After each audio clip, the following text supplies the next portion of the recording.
प्रकार के होते हैं। कितने प्रकार के होते हैं? 3 प्रकार के। कौन कौन से? एक होता है प्राइवेट बैंक, एक होता है पब्लिक सेक्टर बैंक, और तीसरा होता है फॉरेन बैंक। एक आध एग्जांपल लिख लेते हैं। प्राइवेट सेक्टर के बैंक की अगर बात करें तो HDFC हो गया, नाम सुना होगा। एक्सिस बैंक हो गया, SBI हो गया, नहीं SBI पब्लिक सेक्टर बैंक होगा।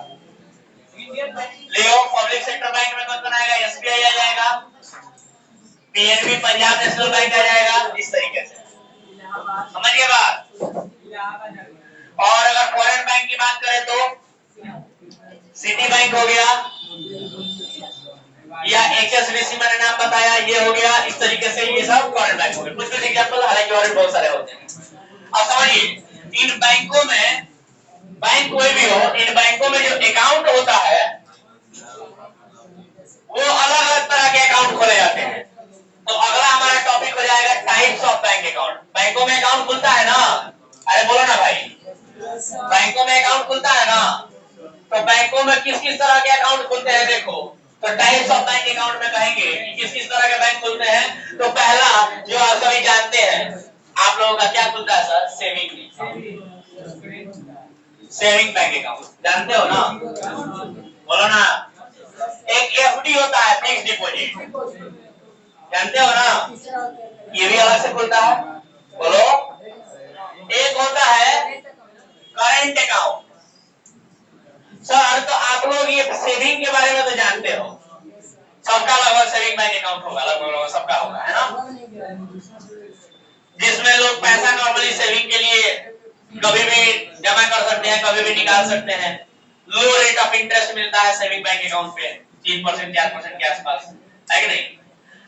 फिक्स डिपॉजिट जो होता है, इस पे थोड़ा रेट ऑफ इंटरेस्ट ज्यादा मिलता है, क्योंकि एक लंबे समय के लिए जमा किया जाता है। जब मन करे तब नहीं निकाल सकते हैं, जब मन करे तब FD से पैसा नहीं निकाल सकते हैं।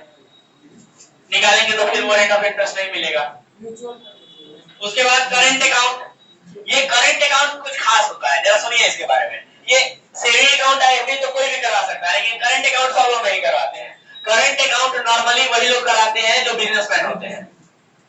सामान्यतः बिजनेसमैन लोग ही करंट अकाउंट खुलवाते हैं, क्योंकि करंट अकाउंट के लिए कहा जाता है कि आपका जो डॉक्यूमेंट है वो बिजनेस दिखाना पड़ेगा, तभी करंट अकाउंट आपका खुलेगा। नॉर्मली बिजनेसमैन लोग का ही खुलता है। और इस पर रेट ऑफ इंटरेस्ट 1 रुपया नहीं मिलता, 1% नहीं। लेकिन इसकी कुछ खास बातें हैं। खास बातें हैं इसकी। क्या खास बातें हैं? तो खास बात यह है कि करंट अकाउंट अगर आपका खुला हुआ है तो आप चाहे तो ओवरड्राफ्ट कर सकते हैं। मतलब बैंक के तरफ से आपको ओवरड्राफ्ट फैसिलिटी मिलती है। क्या होता है सर ये ओवरड्राफ्ट फैसिलिटी? ओवरड्राफ्ट फैसिलिटी का मतलब अभी अभी आप लोगों ने देखा था क्वेश्चन नंबर 3 जब हम कैश बुक का बना रहे थे, जिसमें कि जितना पैसा अगर आपके पास बैंक में है उससे ज्यादा आप निकाल सकते हैं, ये फैसिलिटी आपको मिलता है। इसका ये मतलब नहीं कि सर करंट अकाउंट खुलवा ले जितना मन करे पैसा निकालते हैं, ऐसा नहीं होता है। उसका एक लिमिट होता है कि कितना तक आप निकाल सकते हैं, वो बैंक आपको फैसिलिटी देता है।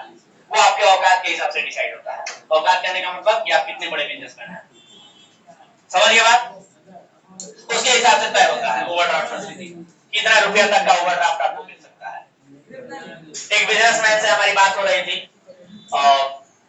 कलर एंड जो ये कार्ड वगैरह होता है उसके बिजनेसमैन है, वो बता रहे थे कि SBI के तरफ से उनको, SBI बाजार बैंक जो है उसके तरफ से 60 लाख रुपए का ओवरड्राफ्ट फैसिलिटी उनको मिला हुआ है। 60 लाख रुपए बोर्डिंग कर सकते हैं, बड़ी बात है। बड़े बिजनेसमैन थे, करोड़ों का ट्रांजैक्शन होता है जीवन में उनका, ठीक है। तो ओवरड्राफ्ट फैसिलिटी मिलता है। तो क्या होता है ओवरड्राफ्ट फैसिलिटी, समझ गए? इस पर रेट ऑफ इंटरेस्ट जो होता है वो नहीं मिलता है, माने 1 रुपया का इंटरेस्ट आपको नहीं मिलेगा।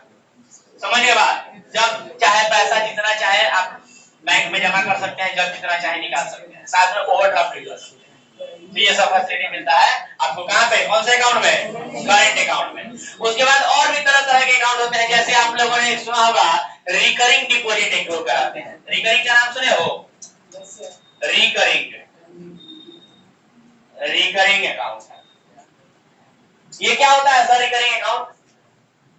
तो नॉर्मली जो लोग डेली कमाने वाले लोग हैं ना, बिजनेसमैन टाइप के लोग या और भी तरह तरह के लोग जो हैं, जिनको होता है कि नहीं हमें काम करेंगे 100 रुपया रोज जमा करें या 200 रुपया रोज जमा करें, 50 रुपया रोज जमा करें बैंक में। कोई एजेंट आए और हमारा 50 रुपया 100 रुपया 200 500 रुपया रोज लेके जाए, आप बैंक में हमारा जमा करें। ये पोस्ट ऑफिस का नाम जानते हो? पोस्ट ऑफिस भी ये फैसिलिटी देता है, रिकरिंग डिपॉजिट वाला। बैंक भी ये फैसिलिटी देता है। तो बैंक में भी ये रिकरिंग अकाउंट नाम का एक अकाउंट खुलता है जिसमें डेली बेसिस पे पैसे जमा किए जा सकते हैं, डेली बेसिस पे। ठीक है, डेली बेसिस पे पैसे हम जमा कर सकते हैं, 50 100 200 500 1000 जो भी अमाउंट, डेली रोज रोज। तो एक होता है ये करंट रिकरिंग अकाउंट, समझिए बात। एक होता है आपका सैलरी अकाउंट, एक और अकाउंट खुलता है बैंक में सैलरी अकाउंट।